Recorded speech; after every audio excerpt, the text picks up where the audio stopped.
আবেদন করব পশ্চিমবঙ্গের সরকারকে, যতগুলো মসজিদ আমাদের বন্ধ পড়ে আছে অতি তাড়াতাড়ি কোর্টেতে কেস শেষ করুন, আর এই মসজিদগুলো আমাদের জন্য দরজা খুলে দেন যাতে আমরা নামাজ আদায় করতে পারি।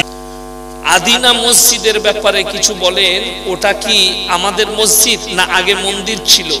দেখুন, একটা ভালো করে প্রুফ শুনে যান। আপনি যদি আগে দেখবেন বাংলা ইট ভাটা ছিল, এখন চিমনি হয়েছে। চিমনি হয়েছে না ভাই? চিমনি ভাটা, আগে বাংলা ভাটা মানে মাটিতে ইট তৈরি করে মানুষ পুরাতো না পুরনো।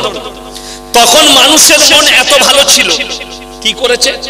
সেই দেখবেন ঠাকুরের ছাপবালা ইট, সেটা তার কোম্পানি সে করেছে, সেখানে কিন্তু তাদের একটা চিহ্ন থেকে। আপনার মন ভালো ছিল, ভাই ইট নিয়ে ওই ইট দিয়ে আপনি বাড়ি করেছেন, ওই ইট দিয়ে মসজিদ করেছেন। এখন দেখছে এরা এই মসজিদের পলেস্টার ছেড়ে গেছে, ইটে তো মনে হচ্ছে ঠাকুরের ছাপ আছে, তার মানে এটা মন্দির ছিল। কথাটা বুঝতে পারেন?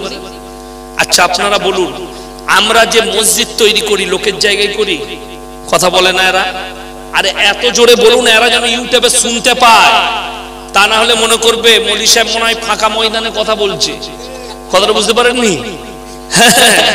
আপনারা যে এত মানুষ বসে আছে তারা তো আর দেখতে পায়নি, আমার কাছে শুনেলেন।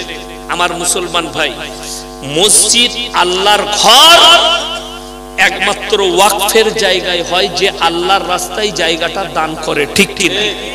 তাছাড়া অন্য জায়গায়। দ্বিতীয় নম্বর, কোন অবৈধ পয়সার দ্বারা মসজিদ তৈরি হয় না, কিন্তু মাজার তৈরি হতে পারে, মসজিদ হবে না। যদি বলেন এটা বললেন কেন, এই বায়ানটা যখন ইউটিউবে ছাড়বে যে মাজারগুলো অবৈধ পয়সা, হ্যাঁ বাস্তব কথা বলছি। কেন?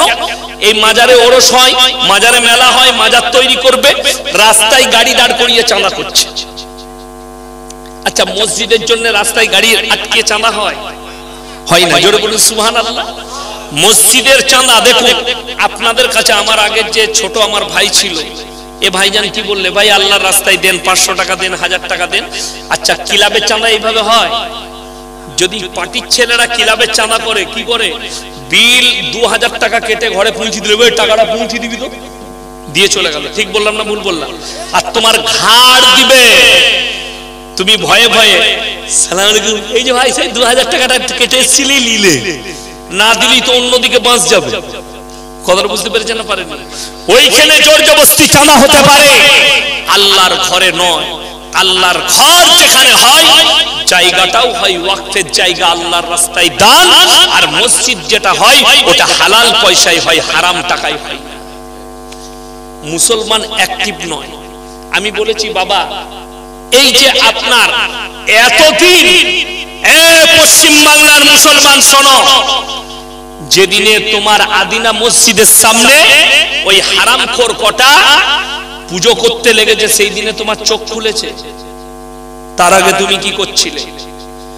আমি বলে যাচ্ছি, যে মসজিদগুলো বন্ধ পড়ে আছে, মুসলমান টাকা একাট্টা করো, কোর্টেতে কেস লড়ে মসজিদগুলো উদ্ধার করে মসজিদগুলো নামাজ পড়ে আবাদ করো। এই আদিনা মসজিদের সাহস পেত না যদি আদিনা মসজিদের নামাজ হতো। ঠিক বললাম না ভুল বললাম? আজকে আদিনা মসজিদ বিরান হয়ে পড়ে আছে। হে মুসলিম যুব সমাজ, মুসলমান ভাই, তবে এই হারামখোররা সুযোগ পেয়েছে।